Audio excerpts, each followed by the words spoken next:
Vamos falar mais sobre esse assunto com o nosso analista Theo Cury, para aquela conversa um pouco mais demorada. Agora sim, Theo, bom dia. Bom dia, Carol, tudo bem? Tudo bom. Vamos então com os detalhes aí sobre o futuro de Eduardo Bolsonaro. A Marina Janjacomo, na reportagem, já trazia algumas possibilidades com relação ao mandato de Eduardo Bolsonaro.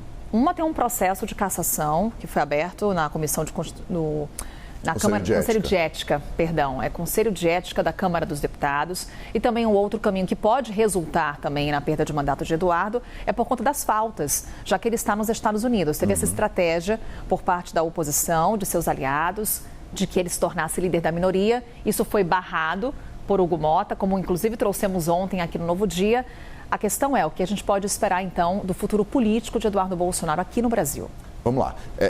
Levando em consideração que ele vai continuar nos Estados Unidos, porque isso é o que ele tem sinalizado até agora, deu entrevistas recentes, declarações recentes que deve continuar nos Estados Unidos sem prazo para voltar para o Brasil, há duas possibilidades de perda de mandato de um parlamentar hoje, seja por meio de uma votação no Conselho de Ética da Câmara dos Deputados, de um processo apresentado por qualquer cidadão, por um partido político, por um deputado, e que tem que ser aprovado pelo Conselho de Ética e depois pelo plenário da Câmara dos Deputados, que leva à inelegibilidade do parlamentar, ou por falta.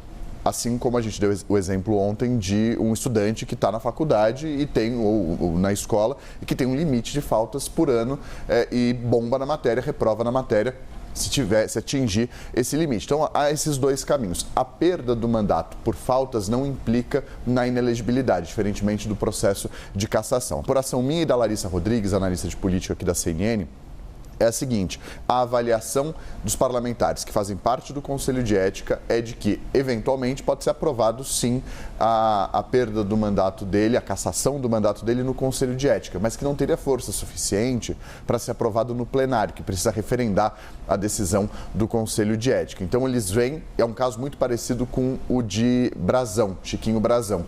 Foi cassado no Conselho de Ética e nunca foi marcada a votação no plenário da Câmara. Perdeu o mandato por faltas. Aconteceu isso em abril desse ano. Um caminho similar pode acontecer com Eduardo Bolsonaro. A perspectiva, a expectativa e a tendência, de acordo com as fontes com as quais a gente conversou, é essa.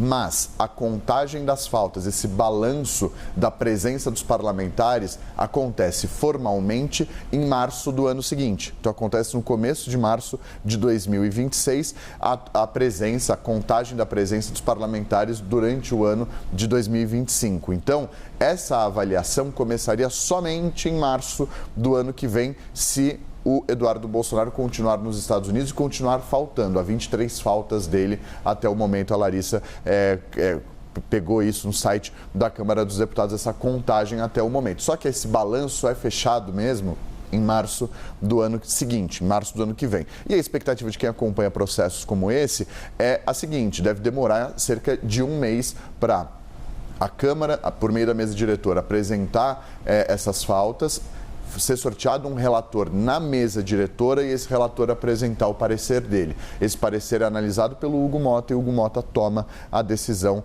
declarando, por exemplo, a perda do mandato. Foi assim que aconteceu, por exemplo, com o Chiquinho Brazão. A expectativa é essa: menos força do plenário para eventualmente cassá-lo, mas uma decisão da mesa diretora declarando a perda do mandato, o que não implicaria na inelegibilidade dele.